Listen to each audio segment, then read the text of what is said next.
क्या नाम है आपका और इस इनकाउंटर केस से आपके क्या संबंध है? मेरा नाम अभिषेक कुमार सिंह है और ग्राम चकलाल चंद है। और इस इनकाउंटर में यही हुआ है कि मुझे पुलिस द्वारा फेक इनकाउंटर में फंसाया गया है। और मैं घर में बैठा था, अपने बीवी बच्चों के साथ था, तब पुलिस वाले आए, सादे वर्दी में आए और मुझे घसीटते हुए बाहर ले गए और गाड़ी में बैठाए और यहाँ से ले गए। मैं जब उनका विरोध किया तो लोग बोले कि आपको पूछताछ के लिए ले जाया जा रहा है। और लोग यहाँ से मुझे ले गए, लोग अंशुमान सिंह के दरवाजे पे ले गए। फिर वहाँ अंशुमान सिंह के घर में जाने की कोशिश की वो लोग, लेकिन अंशुमान सिंह नहीं जान सके। उनकी माता जी को और उनकी पत्नी को लोग घसीटते हुए अब कोतवाल साहब को बुलाए, कोतवाल साहब की गाड़ी में बैठा के ले गए। फिर वहाँ से ये लोग हमें ले गए बगल के गाँव में। बगल गाँव में राहुल नाम का लड़का है, उसके दरवाजे पे लोग ले गए। फिर वहाँ से फिर ये लोग हमें उठा के, फिर ये लोग कोतवाल साहब उनको लेके चले गए थाने पे। ये लोग हमें उठा के ले गए कोतवाली मेन गेट पे। वहाँ कुछ पुलिस वाले उतर गए, रास्ते में मेरे साथ मारपीट भी ये लोग किए, मुझे मारे भी। एसओजी वाले सारे मुझे मारे भी।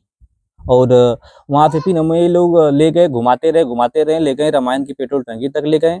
फिर वहाँ से हमें ये लोग उठा के ले गए वहाँ रानी की सराय क्राइम थाने में। वहाँ 2 घंटे अपनी गाड़ी में बैठाए रखे। फिर ये बलरामपुर पुलिस चौकी से 2 सिपाही गए, मुझे लेके क्राइम ब्रांच थाने के ऊपर ले गए, एक रूम में बंद कर दिए सब लोग।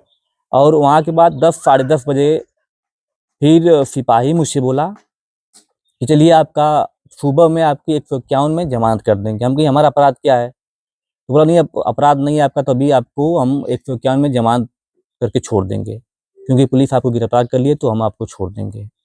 फिर वहाँ से ये 4 थाने कोतवाली से 4 सिपाही गए। उस सिपाही में एक दरोगा जी थे, वाजपेयी जी, और एक सुमित निषाद नाम का सिपाही था, जो उस समय गाड़ी चला रहा था। उसने हमारे साथ बहुत बड़ी बदतमीजी, माँ बहन की गाली भी दी और बहुत बदतमीजी की। उसने यहाँ तक कहा ये तुम लोग यही करते हो, तुम्हारी सरकार है, तुम जानते हो कि तुम बच जाओगे, छियती करते हो। हमने कहा कि हम कहाँ छियती किए हैं, बताइए आप। वहाँ से लोग लेके आए दूसरी गाड़ी में हमें मोती घाट कोई मंदिर है, वहाँ से हमारी आँख इन्होंने बांध दी, हमारी आँख को इन्होंने बांध दिया। फिर हमें उतार के ले गए लोग, वहाँ पे उतार के ले गए। फिर कुछ देर वहाँ रखे हमको। फिर कोई बाइक नीचे गिराए थे और उसके बाद आँख बांधे हुए इन्होंने मेरे पैर में गोली मार दी।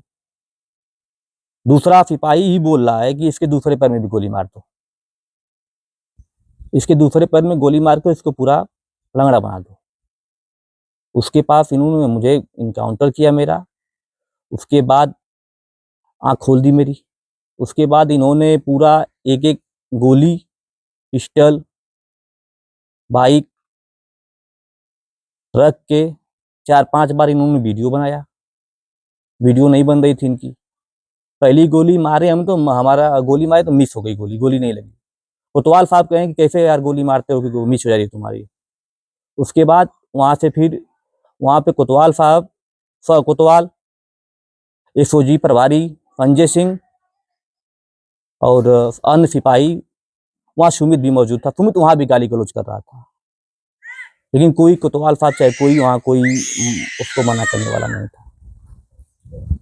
किस मामले में ये मामला हुआ था? जियो कंपनी का मामला बता रहे हैं, जियो का मैनेजर कोई था, उससे आपका विवाद था? नहीं, मेरा जियो के टावर से कोई मतलब ही नहीं है, मेरा कोई मतलब ही नहीं है। मैं उस दिन आजमगढ़ गया हुआ था जिस दिन ये घटना थी। मैं ये लोग कुछ फोटो वीडियोस निकाले हैं, जो मैं वहाँ पे गया था, कुछ लोग मिल गए थे, मैंने उनके साथ पानी पिया, फिर मैं चला आया, घर पे चला आया। ये लोग उसी में मुझे सह अपराधी फोटो के आधार पे मुझे ये लोग सह अपराधी बना रहे हैं।